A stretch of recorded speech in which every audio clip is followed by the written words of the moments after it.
夜色越来越深啊，随着时间的流逝，黑夜在人们的梦中悄然而过，朝阳东升，又是新的一天到来啊。管城悠悠山庄，海童从楼上下来，姐，听说姐姐来了，他赶紧下楼。唐君夜陪着海玲在聊天，听到海童的声音，两个人都看向了走下来的海童。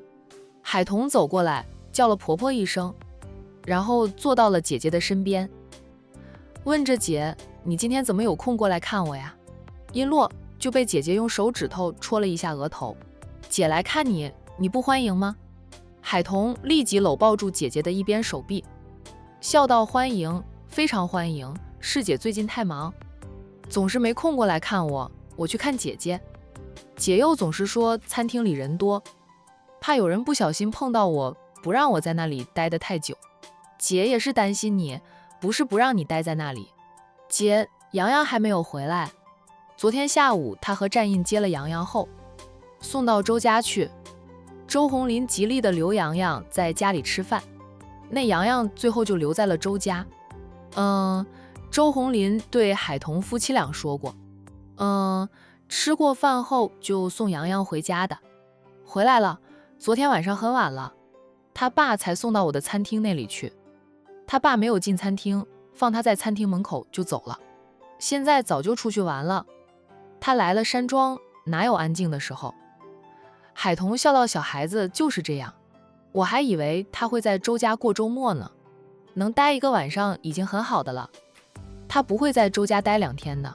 洋洋从出生后就是妈妈和小姨照顾着，他对周家人的感情都不深。唐君夜起身走开，一会儿后端了几样吃的过来，放在茶几上，对姐妹俩说道，彤彤，你陪你姐说说话，我出去找找洋洋。不知道小家伙又疯到哪里去了。他又笑着对海玲说道，海玲，中午留在这里吃饭吧。海玲没有拒绝，那我打扰了。哪有打扰，你肯留下来吃饭，彤彤都能多吃一碗饭。那海童笑着接话，妈，我平时也是很能吃的，他是个吃货呢。唐君夜笑，是，你能吃，妈最喜欢的就是你能吃了。那会儿有妊娠反应，海童吃了就吐，他都担心儿媳妇因为吐得难受不想吃呢。好在是那他多虑了，儿媳妇胃口还是很好的。你们聊，我出去找找洋洋。唐君夜就很快出去了，让姐妹俩好好的聊聊。他看出海玲这次过来是有事情想和海童谈谈的。姐，你来的时候战印在屋里吗？不见丈夫，海童问了句。洋洋不是自己跑出去的，战印带着。海童哦了一声，他招呼着姐姐吃东西。海玲笑道，姐不吃点心了，免得再次长胖，长胖容易，瘦下来太难了。那她花了1年的时间才瘦身成功。哇，瘦身成功，又拥有自己的事业了，海玲重拾自信啊。她不会再像以前那样猛吃，吃成个胖子，失去了太多。姐现在瘦了点儿，要吃回一点肉。海玲笑道，姐一点都不瘦。彤彤，姐有件事想和你说说啊。姐，你说。姐下午3点的飞机，那去江城。海童愣了一下，问道，这么着急的吗？那他知道姐姐最近是要飞一趟江城，没想到这么着急。凤家乱了吗？乱不乱，我都要经常飞江城的了。不说跟凤琴争家主之位的事，仅是咱们外公外婆他们的死因，我们身为后人的，也要想办法查清楚，不能让他们死得不明不白的。海童点头，大姨安排的还是你自己安排的时间？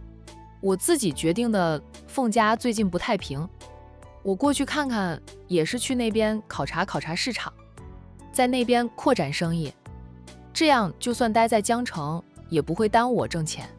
大姨已经将凤家涉及到的行业列了一张单子给我，先从生意上开刀。海童听得心痒痒的，他很想跟着过去帮忙，却知道大家都不会让他去江城的。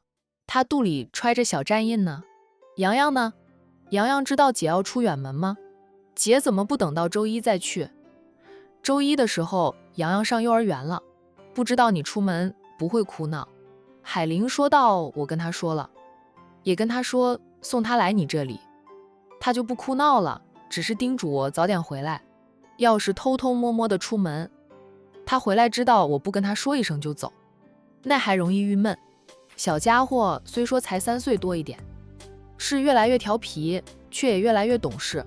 好在儿子跟彤彤也特别的亲近，听说交给小姨来照顾他。小家伙连哭都不哭一声呢。你和战印的蜜月也要结束了，战印应该要回公司上班了吧？你们到时候住回市区里，就接送洋洋也方便点。我不在的这段时间，洋洋就麻烦你夫妻俩。海童笑道，姐，你跟我们客气什么？洋洋是我亲外甥，我一把屎带到现在3岁多，你不在管城，我照顾洋洋那是理所当然的事。你要是不将洋洋托付给我照顾，我还要跟你急呢。你放心去办事，洋洋有我们呢。洋洋姐是不担心的，不仅仅妹妹会帮忙照顾，还有大姨、小飞他们帮忙。海玲有点担心的是陆东明，她看着妹妹说到，彤彤，我不在管城的这段时间，你让战印花点时间多盯着东明，让他不要过分的做复健，不要心急，慢慢来。还有，不要让他老是加班加点的。姐，你放心，战印会帮你盯着东明哥的，他们本来就是铁哥们，战印也是很关心东明哥的。姐姐和陆东明有了情侣的样子，他们相互扶持，相互鼓励着对方大胆地往前走，感情就是在陪伴中培养出来的。都说陪伴才是最长情的告白。我这次去江城，东明很想跟着去，但是我去办事的，实在分不出心思来照顾他，他就觉得他拖累了我。在我需要帮助的时候，他没有办法帮我，没有办法陪着我。他知道我今天下午就要走，都在钻牛角尖了，电话不接我的，也不回复我的信息。海玲叹口气，有时候他像个孩子似的，主要是车祸致残对陆东明打击很大，若不是他深爱着海玲，他可能真的会自暴自弃，难以再站起来。姐，我一会儿跟战印说，让战印过去看看他，带着洋洋过去看他，他最疼洋洋了。看到洋洋，他会明白你并不是在怪他的，他知道我不怪他，我从来都没有怨怪他，是他觉得他没用，做了这么长时间的复健，还无法像正常人那样走路。他骂自己没用，还捶打他的双腿。其实他进步很大的了，有些人像他这种情况的，大半年才能站起来，他早就能重新站起来了，也能走上几步的路。陆东明当初重伤在双腿上，虽说他坚持着做复健，但也不能一下子就好的。医生说他有机会像正常人那样走路的，只要他对坚持着做复健。姐，你别担心啊，我们会去劝魏东明哥的。你去了江城要注意安全，其他都是次要的了，安全是第一啊。那凤家主心狠手辣，明着不会对你怎么样，谁知道暗地里会做出什么事来。他拿出手机，将小叔子战浩宇的联系电话以及乔涵的联系电话都发到了姐姐的微信上，对姐姐说道，你记一下浩宇和乔涵的联系电话，有事可以联系他们。乔涵是江城本地人，乔家在江城又是数一数二的豪门，他能帮到你很多的。要不是我怀孕了，我都想跟着姐姐去一趟。海玲保存了战浩宇和乔涵的手机号码，说道，放心吧，姐不会有事的。姐现在就是去那边发展发展而已，又不是跟凤家主正面冲突。我跟战印说一声，让他给你安排2名保镖跟着过去。海玲笑道，不用你说，战印已经安排好了，他让阿七和阿明跟着我去江城，他们俩我熟悉。阿七以前经常帮着战印在海童面前演戏，战印身边的保镖，他们最熟悉的便是阿七了。那阿明则是后来被安排到海童身边的保镖。由于是妹妹的保镖，经常能见到，海玲对他也很是熟悉。战印说这两个人身手不错，也很靠谱，让他们跟着海玲去江城。他能放心点呢。彤彤，战印真的是个很好的男人，他对你掏心掏肺，爱屋及乌。我和洋洋都是托了你的福，你对战印要好一点，不要仗着怀孕了就是小性子什么的，也不要趁姐姐不在就欺负战印啊。海童忙道：姐，我知道，我不会的，绝对不会欺负战印，我也会对他掏心掏肺的好。你放心吧，绝对不让你的好妹夫受半点委屈。别人的娘家人都是担心自家的姑娘被婆家欺负，他姐姐反过来老是担心他欺负战印，对战印不好，是那家伙爱回娘家告他的状。每次有点小矛盾，他都是回娘家告他的状。好吧，也是他有错，他不改，他才去找姐姐告状的。他怕姐姐呀。要是战印跟姐说你欺负他，等姐姐回来有你好看的。海玲故作吓着妹妹，脸上却满是笑意。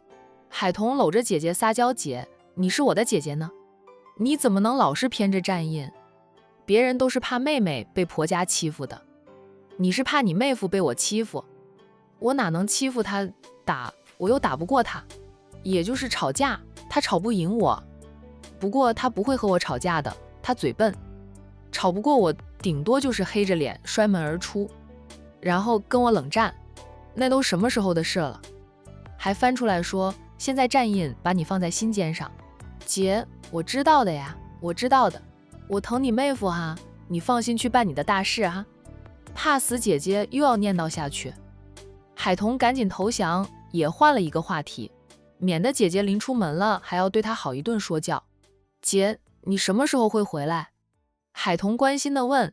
你要时不时回来一下，我和洋洋都会想你的。这个说不准的哦，有空我自会回来，我的家在管城，亲人好友都在管城，你还担心姐姐去了江城不回来呀？海玲好笑地戳一下妹妹的额头，别搂抱着我了，多大的人呀，还要撒娇，那洋洋看到你这样子都得羞你。我就算100岁了，那在姐面前都是小妹啊。这边海玲交代着妹妹诸事，那边的陆家，陆东明还真的将自己关在房里不出来，房门还反锁了，任凭陆太太等人拍门，他也不开门。他知道商太太是江城凤家上任家主的亲生女儿后，就有种预感，觉得商太太会调查清楚当年的事情，就算查不清楚，也有可能会抢回凤家家主一位。但是商太太自己的女儿未必能胜任凤家主一位，那海童也不可能，她是战家的大少奶奶，现在又怀着身孕，以后更要打理着战家的内宅，又有自己的生意，怕是分身无数。只有海玲压力是最轻的，她虽说拥有了一间早餐店，一家餐厅，相对来说是轻松的，在表姐妹3人当中，海玲又是最大的。若是让凤家家主一位重回上任家主的后代手里，海玲就最有可能成为接班人。只是陆东明没有想到来得这么快，海玲今天下午就要出发去江城了。明面上是说去那边考察市场，在那边创业发展，实际上是背负着追查上任家主被害的真相，以及熟悉一下凤家的事。那还要跟凤家现在的接班人明争暗斗。海玲去了江城，那等于是个外来人，她没有根基，没有心腹，能力方面对上凤晴这个凤家真千金，就目前来说也是追不上的。她在江城会寸步维艰，虽说战印和商家都会安排人保护海玲，帮着海玲，陆东明还是自责，觉得自己太没用了，未能在海玲出发去江城时帮到她。他是向他提议，他陪着他过去。海玲拒绝了，他说他是去办事的，会很忙，就没有办法照顾他。他说的是实话。他却觉得自己会拖累他，哪怕他没有半点嫌弃他的意思，他就是个残废啊，什么都帮不到他。不仅帮不了他，还会拖累他。外面的敲门声停了又响起，接着又停下来。那陆东明一直没有回应，更没有开门。那不知道过了多长时间，敲门声再次响起，还伴随着洋洋清脆的童音：“陆叔叔，你在房里吗？你是睡着还是醒着啊？哎，能给我开门吗？我端着个托盘，很重的，端得我的手臂都酸了。陆叔叔，你快点出来帮我。陆叔叔，我妈妈出差了，她没有带我去，让我在家里跟着小姨和姨丈。妈妈不带我，我心里难受，想哭。陆叔叔，你能抱着我？哎呀，让我坐在你大腿上哭吗？”洋洋说完后，还真的扯开嗓门嚎了起来，看得海童一愣一愣的。这小子什么时候学会了演戏？演得还真像啊！房里的陆东明听到了洋洋的叫喊声，没2分钟，洋洋又好起来。以为洋洋真的在哭，他立即就有动作了。就原本躺在床上的陆东明，爬坐起来，想坐到轮椅上，但轮椅不在卧室里，而是翻倒在外面。他钻牛角尖时，一时怒起，就推翻了轮椅。那距离轮椅的位置也就4、5米远吧。这个距离对于正常人来说，不过是走上几步10几步，但对于此时的陆东明来说，却不行。他需要走上几步，然后停下来休息，然后再走几步，再停下来。那这样花费的时间就长了。他心疼洋洋，舍不得洋洋哭，特别是洋洋嚎得那么大声，生怕洋洋好久了嗓子会哑。他没有办法跟着海玲去江城，没有办法帮他分忧解愁，但他可以帮他照顾好洋洋，不让洋洋受到丝毫的闪失。这是目前的他对他来说唯一有用的一点了。那陆东明吃力地走了几步就支撑不住，坐在地上，但又心急，他便顾不了那么多，直接用爬的爬出了卧室，爬到了翻倒在地上的轮椅前，然后将轮椅翻扶起来。他再抓着轮椅爬站起来，坐到了轮椅上。很快，陆东明坐着轮椅去给洋洋开了房门。洋洋手上还真的端着一个托盘，托盘上面放着一碗饭，饭上面压着很多菜，菜完全将米饭遮盖住。见状，陆东明赶紧从洋洋的手上接过了托盘，嘴上说道：“洋洋，谁让你端着托盘的？那么多的大人使唤你一个小孩子。”洋洋才3岁多一点，力气又不大，虽说能端得起一碗饭，也不该让一个3岁大的孩子给他送饭呀。洋洋和小姨还有姨丈过来看陆叔叔。陆奶奶告诉洋洋，叔叔今天都没有吃东西。洋洋担心叔叔饿坏了，自告奋勇给叔叔送饭上来的。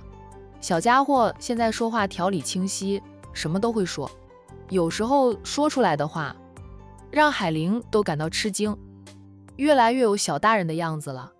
陆东明心一软，伸手爱怜地摸了摸洋洋的脸，没有摸到泪，便知道这小子刚才嚎得那么大声是装出来的。他又轻捏一下洋洋的小脸，说道：“连陆叔叔都骗了，嚎得那么大声，一滴眼泪都没有看到。”洋洋反问他：“陆叔叔希望看到我哭得很大声很大声吗？”不希望。陆叔叔希望洋洋天天都开心，快快乐乐的。洋洋这下巴一抬，说道：“那就是了。”陆东明看着他得意的小样，好笑地拉他近前，单手抱起他，让他坐在自己的大腿上。海童出现在他的视线内，东明哥。海童温声叫喊了一声，站在他身边的战印则是从陆东明的手上接过了托盘，端着走进去，嘴上说着好友。快4张的人了，还像个孩子似的，还要个孩子来哄你。东明，你不觉得丢脸？我都替你丢脸。陆东明闷闷地应了声：“你觉得我让你丢脸？你就别来，又不是我叫你过来替我丢脸的。”战印扭头瞪他一眼，说：“你2句还不乐意了？你要不是我哥们，将来有可能成为我的姐夫。你以为我想管你？我又不是吃饱了撑着没事做呢。他将托盘放到了茶几上，对陆东明说道：你还坐在那里做什么？过来吃饭。陆东明沉默，坐在他大腿上的洋洋扬起了小脸，乌黑明亮的大眼睛看着他，脆声的道：陆叔叔，我跟陆奶奶说了，保证能让你吃饭的，你去吃饭。你不吃饭，陆奶奶会觉得我就是个只会吹牛逼的坏小孩。陆东明低手用额头抵着洋洋的额头，随即又搂紧了洋洋。陆叔叔听洋洋的，不会让洋洋成为一个只会吹牛逼的坏小孩的。洋洋是个好孩子，聪明懂事，善解人意，陆叔叔最喜欢洋洋的了。洋洋俊脸的小脸上呢，明显有着愉悦，那他也很喜欢听夸赞的话。洋洋呢，很快就滑落在地上，他绕到轮椅的背后，对陆东明说道：陆叔叔，我推你过去吃饭，陆叔叔可以自己来。妈妈出门时还对我和小姨还有一仗千叮万嘱，一定要照顾好陆叔叔的。我答应了妈妈的，不会哭闹，不会吵着跟妈妈出门，也会照顾好陆叔叔。小家伙吃力地推了一下轮椅，陆东明就赶紧自己来。不用小家伙再使出吃奶的力气来推他。洋洋一下子觉得轻松无比，顿觉得自己有本事极了，已经能推着陆叔叔前行，他好棒。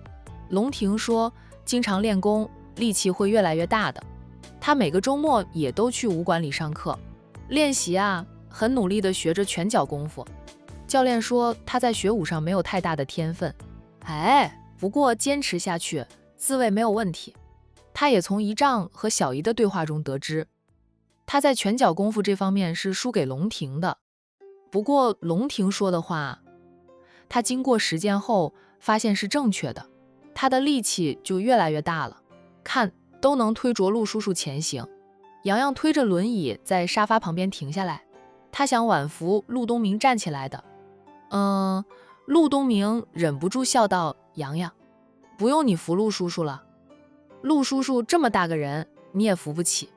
说着，他伸手抓扶着沙发，然后从轮椅上站起来，扶着沙发的扶手，就轻易就坐到了沙发上。战印和海童都是看着，并没有对他伸出援手，他也不需要小夫妻俩帮他，那样会让他觉得自己更加没用。是个废物。小夫妻俩深知陆东明的想法，所以就一直看着，由着陆东明自己站起来，自己坐到沙发上。洋洋倒是想扶的，但他人小力气小，推轮椅还可以，扶陆东明走路就不行了。看到小姨和姨丈都没有出手，小家伙也不吭声，看着陆东明坐下了。他忽然鼓掌边夸赞着陆东明：陆叔叔好棒哦！哎呀，陆书皮能自己走路，陆叔叔好棒啊！幼儿园的李老师说的，谁做得好就要表扬，做得不好就要批评。那陆叔叔做好了，当然也要表扬的呀。三个大人被洋洋的举动逗笑。东明，饭菜还热着，你快趁热吃了，吃完后我们聊聊。战印说道。对，陆叔叔，你快吃饭，我可是答应了陆奶奶的，要哄得你开门，哄得你吃饭的。你不吃饭，我就失信了。洋洋走到陆东明的身边，就挨着他坐下。陆东明心头暖暖的，他忽地搂过洋洋的小身子，就在小家伙的脸上吧唧两下，就说道：不枉陆叔叔平时那么疼你，陆叔叔吃饭现在就吃。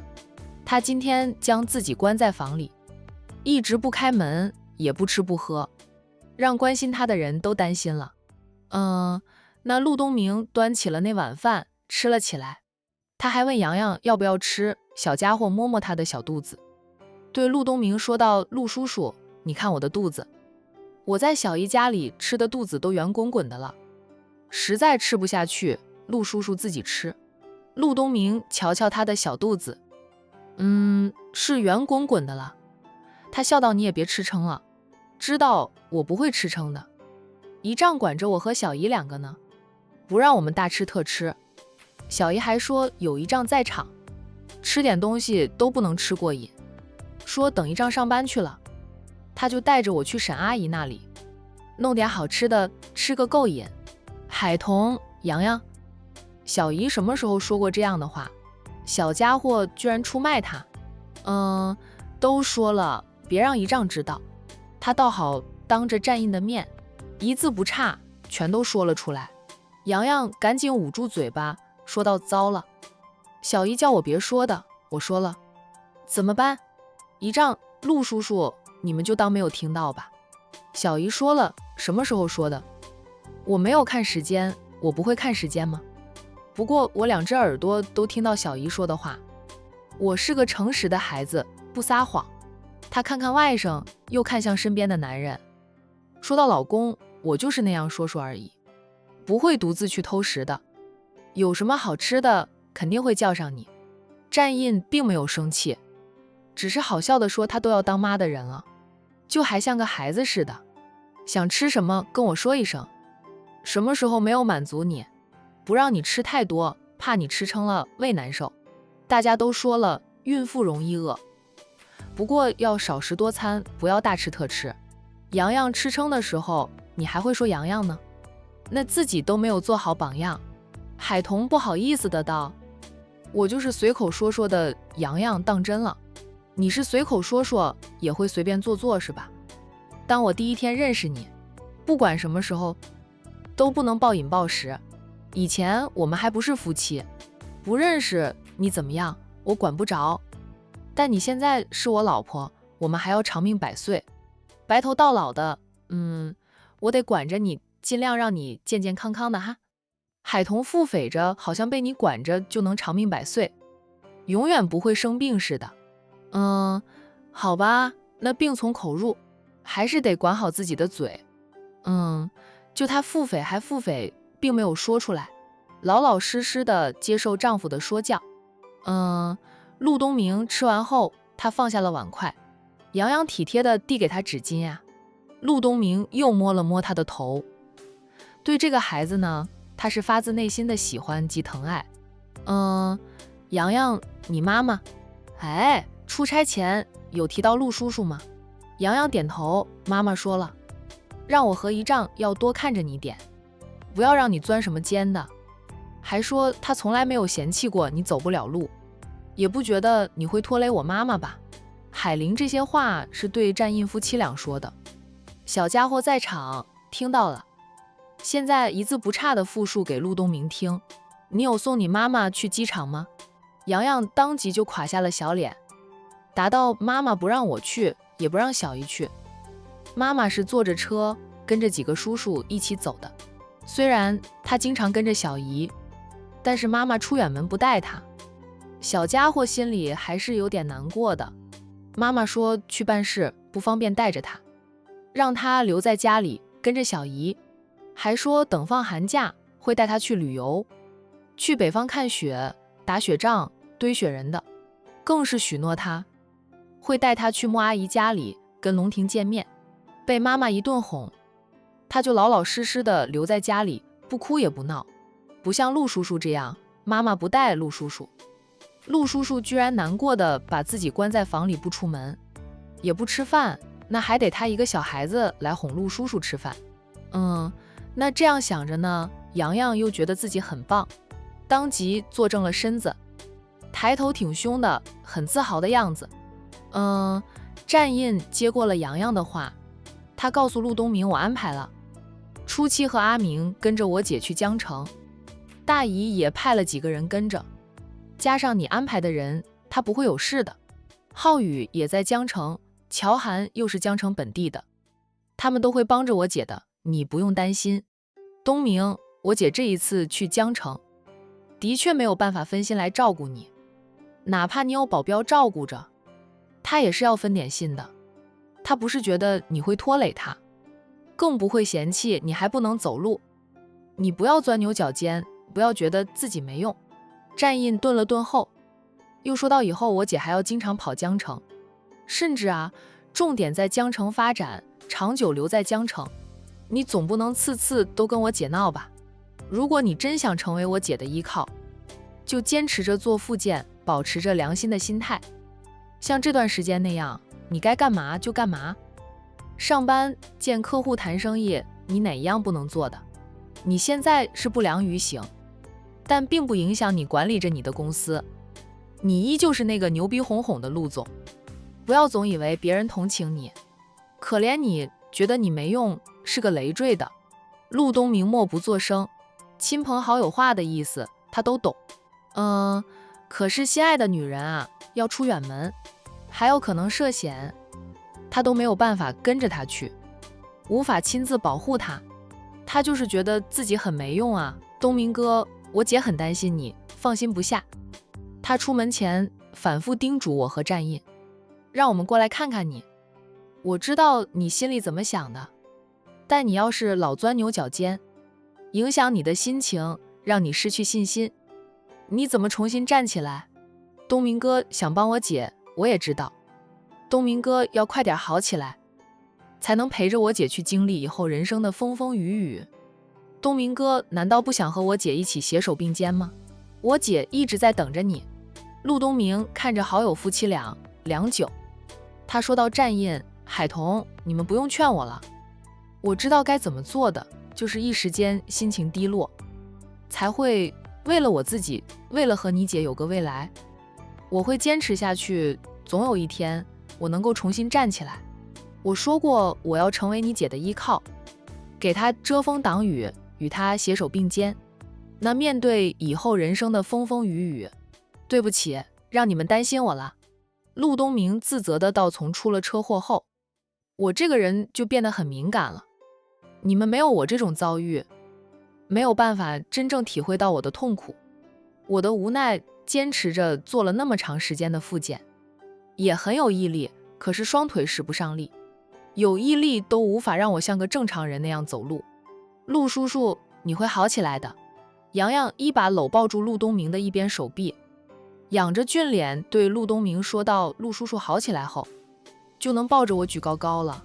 陆东明抱起他，让他坐在自己的大腿上，宠溺的道好，等陆叔叔好起来了，就抱着咱们洋洋举高高转圈圈。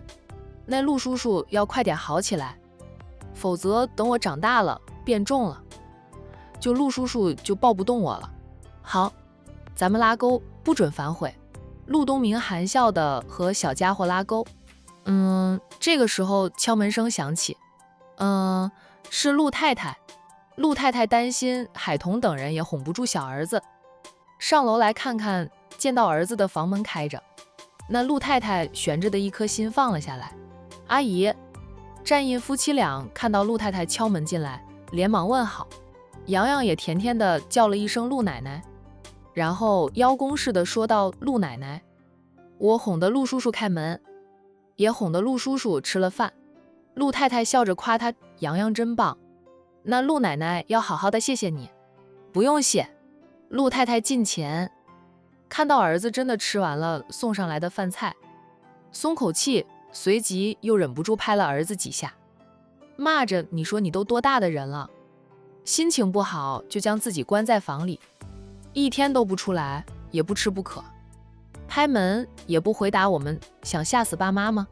因为这个儿子原本保养得很好的陆太太，跟以前比较显得苍老了20岁，那满头都是白发了。